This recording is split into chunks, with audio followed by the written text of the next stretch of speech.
woven through fashion, symbolism, and resilience, each public appearance turning into a statement far bigger than herself. What people see when she steps out is not just a woman in elegant clothing. It is an unfolding story of duty, continuity, and the delicate balance between heritage and progress. Her grand introduction came in April 2011, on the day of her wedding, to Prince William, a moment broadcast to millions around the globe. Catherine's lace gown, designed by Sarah Burton for Alexander McQueen, immediately entered the history books. It was not just a dress, but a declaration, elegant and modest, traditional yet modern, a signal that she was willing to honor the monarchy while still embracing her own generation's sensibilities. On her head rested the Cartier halo tiara, lent by Queen Elizabeth II, its diamonds gleaming under the Abbey lights. This single choice tied Catherine to the long line of royal women before her. Even her understated diamond earrings hinted at a philosophy she has never strayed from: grandeur softened by approachability. By the end of that very year, she was already beginning to craft a voice of her own. At the solemn Remembrance Sunday service in November 2011, Catherine appeared in a black Diane von Furstenberg coat. At first glance, the look was simple and respectful. But then the details spoke louder. She wore the Bahrain diamond and pearl, drop earrings, a wedding gift to Queen Elizabeth II in 1947, now passed down to Catherine. In that subtle gesture, she bridged generations of the royal family, wearing jewels that carried memories of sacrifice and resilience, while standing in honor of those who gave their lives. It was an unspoken acknowledgement of her role, not just as William's wife, but as a custodian of memory and tradition. Her confidence grew with each passing year.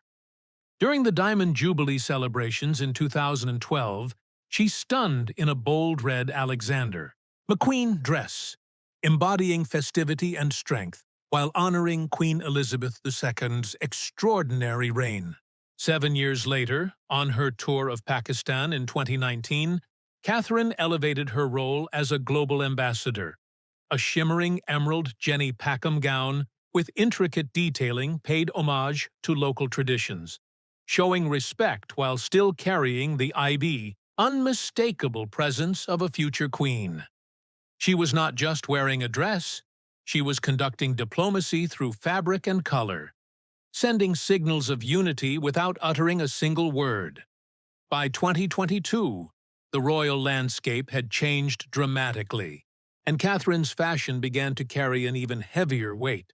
During Queen Elizabeth II's Platinum Jubilee, she wore a crisp white Alexander McQueen coat, a Philip Treacy hat, and sapphire jewelry once belonging to Princess Diana.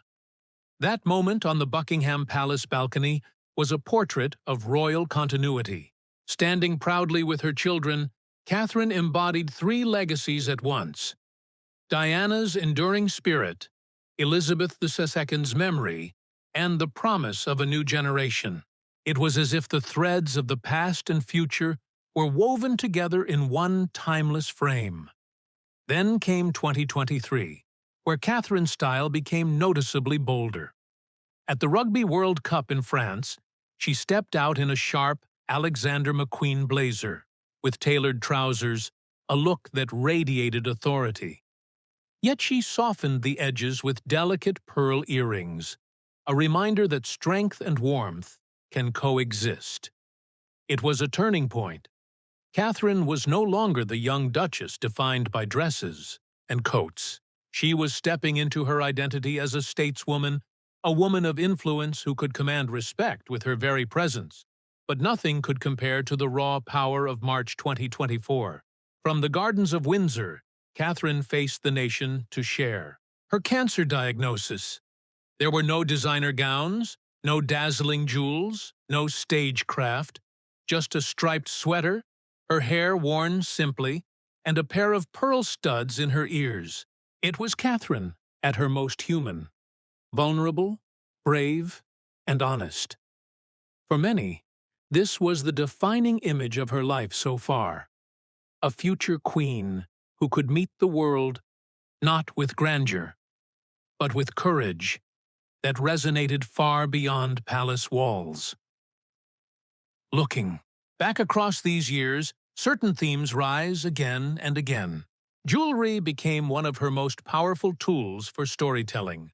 Whether it was Diana's sapphires, Elizabeth II's pearls, or heirlooms like the Bahrain earrings, colors were chosen with precision. Red for strength, white for continuity, navy for solemnity, emerald for cultural respect. Every single appearance became a chapter in a greater narrative, written not with words, but with fabric, jewels, and composure. In the end, Catherine, Princess of Wales, has mastered the rare art of turning fashion into language. From the grandeur of her McQueen wedding gown to the quiet strength of her Windsor video, her wardrobe reflects not vanity, but responsibility. It is the language of heritage, the voice of modern leadership, and a bridge connecting the monarchy to its people and the wider world. And as she continues to step into the very heart of the monarchy, one truth remains clear. Her elegance is not just about beauty. It is about purpose, and it will remain her most powerful legacy.